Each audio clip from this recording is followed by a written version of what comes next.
Hello NIS learners. जैसा कि आपने थंबनेल में देखा होगा कि इस वीडियो में हम सॉल्व्ड असाइनमेंट्स देखेंगे, टीएमए देखेंगे, tutor marked assignments for class 12th for public examination April 25। Subjects क्या है? इंग्लिश 302, उसका असाइनमेंट देखेंगे।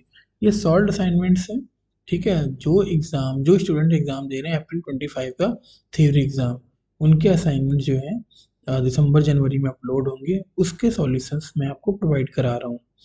ठीक है, तो पहला क्वेश्चन आपका इसमें है, W H Davies poem leisure reflects on the busyness of modern life and the lack of the time for simple contemplative moments. Analyze the significance of the speaker's reference to nature, such as standing beneath boughs and observing squirrels hiding their nuts. Now, how does it contribute to the theme of the poem? ठीक है, जो squirrel वाला है laser का, उसका answer आपको लिखना है। तो सेम जो मैं आपको शो कर रहा हूँ, सेम यही सब कुछ लिखना है। अच्छा, ये जो असाइनमेंट्स बना रहे हैं आप, इस असाइनमेंट को लिखोगे आप किसी A4 साइज का एक नोटबुक ले लेना। उस पे पहला पेज जो है, उस पे आप अपना नाम लिखोगे।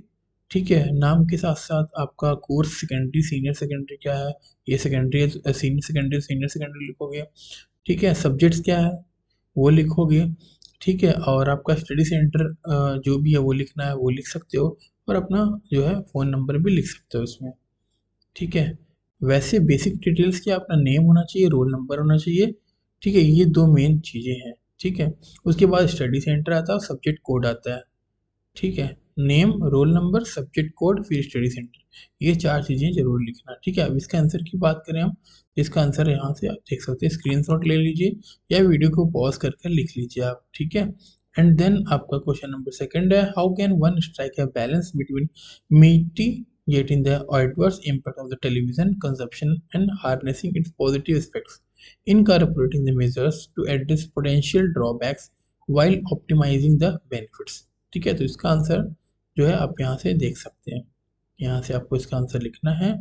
ठीक है, थर्ड क्वेश्चन है, what is the significance of the terms child servitude and how does it contribute to the discussion about the recognition of girls domestic labour as a form of child labour. ठीक है, तो उसका answer आप यहाँ से लिखने हैं। And then आपका जो नेक्स्ट क्वेश्चन नंबर 4 का पहला पार्ट है, if you were designing a new space probe to explore Mars for sign of life, what specific instruments and experiments would you include. ठीक है, तो आप क्या क्या इंक्लूड करोगे, सारा कुछ यहाँ पर इसका आंसर आप लिखोगे। ठीक है, ये है। उसके बाद नेक्स्ट आपका ये है।